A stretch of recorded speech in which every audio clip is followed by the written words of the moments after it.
నీచుడు, నికృష్టుడు, దౌర్భాగ్యుడైన ఈ యొక్క డిస్కీ బాబా మాటలు విన్నారు కదా. ఇలాంటి దౌర్భాగ్యుల వలనే దేశంలో ప్రేమ, అనురాగాలకి స్థానం లేకుండా పోతుంది. ప్రేమైన భారతదేశ ప్రజలారా, ఆలోచించండి. ఇలాంటి నీచులని ఎలా చెప్పులతో కొట్టాలో మీరే బుద్ధి చెప్పాలి. సామరస్యంగా ప్రేమ కలిగి భారతదేశంలో ఉన్న ప్రతి ప్రజలు అన్నదమ్ములుగా ఉన్నారు. అలాంటి అన్నదమ్ముల బంధమును విడగొడుతున్నవారు ఇలాంటి మతం నిండిన మత సాంగత్యముతో విషబీజాలు నాడుతున్న ఇలాంటి దుర్మార్గుల మాటలు వింటున్నారు కదా. ప్రేమైన సమాజంలో ఉన్న ప్రజలారా, మన యొక్క భారతదేశంలో ఉన్న భారతదేశం నా మాతృభూమి, భారతదేశంలో ఉన్న వారందరూ సహోదరులే అనే మాట ఈరోజు ఇలాంటి మత ఉన్మాదుల ద్వారాగా మత కలహాలకి కారకుడు ఈ యొక్క డిస్కీ బాబా కాదా. ఇలాంటి నీచుడు, నికృష్టుడు, దౌర్భాగ్యుడు, సైకోవాడు చూడండి ఎలాగా మాట్లాడుతున్నాడో. ఏ మతాన్ని దూషించకూడదు అన్న మాటని ఉల్లంఘిస్తూ రాజ్యాంగంలో ఉన్న హక్కులన్నీ కూడా హక్కులన్నిటినీ ఈరోజు ఉల్లంఘిస్తున్నవాడు ఇలాంటి దౌర్భాగ్యుడు, నీచుడు, నికృష్టుడు, దౌర్భాగ్యుడైన దరిద్రుడు. ఇలాంటి దౌర్భాగ్యులని మనము ఎందుకు ఈ సమాజంలో ఉంచాలి? ఇలాంటి దౌర్భాగ్యులని సమాజంలో లేకుండా తరిమి కొట్టాలి. కదిలి రాండి భారతదేశంలో ఉన్న ప్రజలారా, ఇలాంటి వ్యక్తులకి సరైన గుణపాఠం నేర్పించాలి.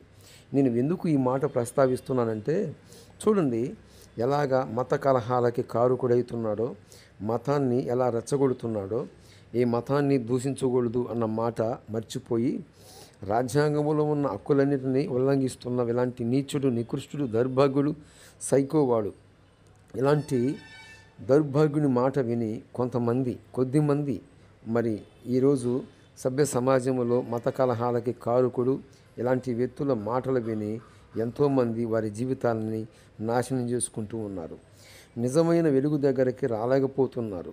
ఈరోజు నిజమైన వెలుగు దగ్గరికి రాకుండా ఉండటానికి కారకుడు ఇలాంటి దౌర్భాగ్యులే, ఇలాంటి నీచులే, ఇలాంటి నికృష్టులే, ఇలాంటి డిస్కీ బాబా లాంటి వారు.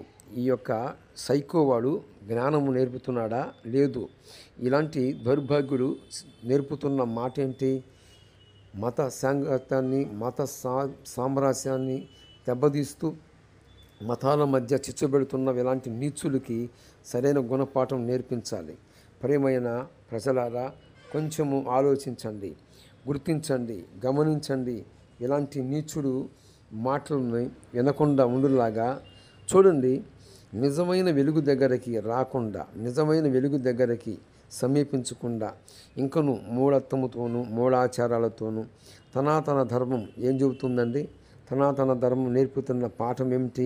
చూడండి, ఒకప్పుడు అనేక రకాలైన మూఢ ఆచారాలలో, మూఢ భక్తుల్లో ఈ సైకో చేస్తున్న మాటలు, పలుకుతున్న మాట, చాలామంది ఇతడు చేస్తున్న వ్యవహారము, మాట్లాడుతున్న ఆ మాట తీరు గమనించారా?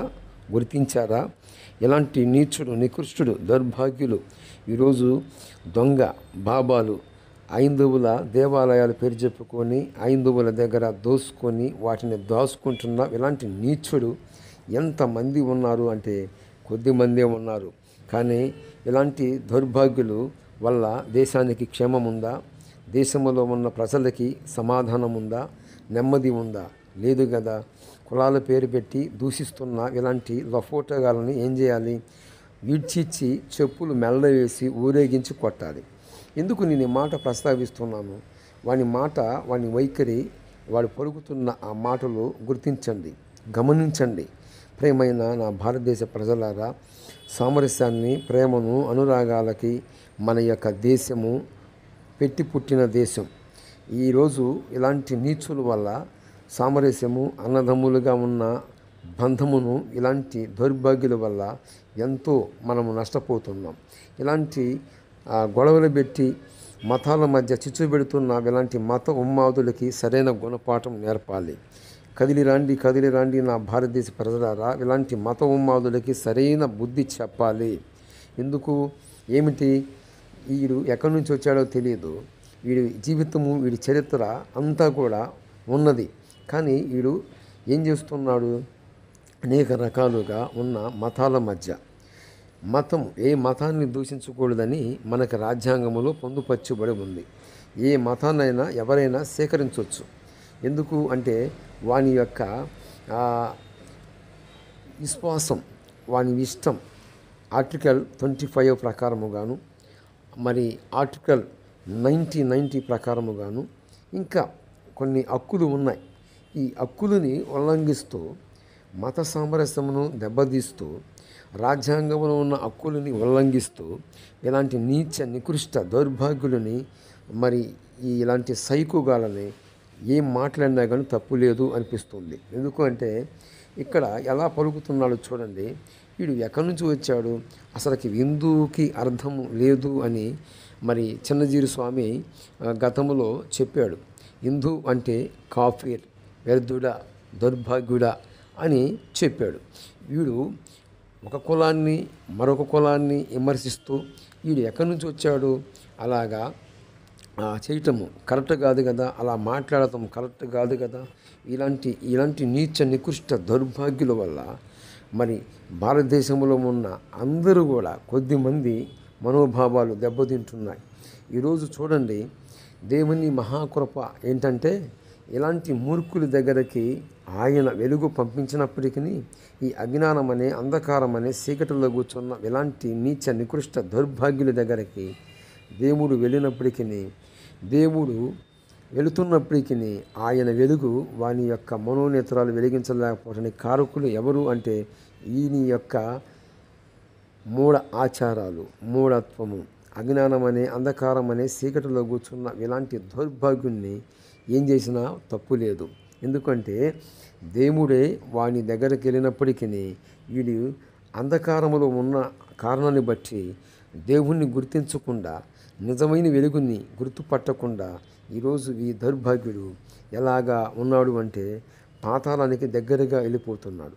పాపాదస్సి మరణం ప్రయాతి, పాపాదస్సి నరకం ప్రయాతి. పాపానికి జీతం మరణము, మరణానికి జీతము అగ్ని ఆరదు, పొరుగు జాబదు అనే ఆ యొక్క చోటుకి వెళ్ళిపోతున్నాడు. గమనించండి, గుర్తించండి ప్రియమైన నా భారతదేశ ప్రజలారా, ఇకనైనా వీనికి సరైన గుణపాఠం నేర్పించాలి. దేవాలయాల పేరు చెప్పుకొని అన్ని దేవుళ్ళు మరి దేవుని యొక్క సంబంధులు అని చెప్పుకుంటూ ఇలాంటి అబద్ధికులని సరైన గుణపాఠం నేర్పించాలి. ఎందుకంటే దేవాలయాల పేరు చెప్పి హైందవుల దగ్గర దోసుకొని వాటిని దాచుకుంటున్న ఇలాంటి నీచ నికృష్ట దౌర్భాగ్యులకి సరైన గుణపాఠం నేర్పించాలి. ఈరోజు భారతదేశంలో అన్నదమ్ములుగాను ఉన్న మనము, ఐక్యత కలిగి ఉన్న మనల్ని ఇలాంటి మత ఉన్మాదులు విడదీస్తున్నారు. మతాన్ని విషబీజాలు, మతాల మధ్య చిచ్చుబెడుతున్నారు, విషబీజాలు నాడుతున్నారు. ఇలాంటి దౌర్భాగ్యులకి సరైన గుణపాఠం నేర్పించాలి. ఇకనైనా కదిలి రండి ప్రియమైన నా భారతదేశ ప్రజలారా. ఏ మతాన్ని దూషించకూడదన్న మాటని వీడు ఉల్లంఘించాడు. కానీ ఇలాంటి నీచుడికి సరైన గుణపాఠం నేర్పించాలి అనేదే ఈరోజు నేను ఇస్తున్న ఈ కౌంటరు, ఈ డిస్కీ బాబాకి తప్పకుండా ఈ కౌంటర్ చేర్చబడుతుంది. ఇలాంటి మూర్ఖులకి మనోనేత్రాలు వెలిగించబడాలి. ప్రభువైన యేసుక్రీస్తు వారు ఇలాంటి మూర్ఖుల మనోనేత్రాలు వెలిగించునుగాక. ఆమేన్.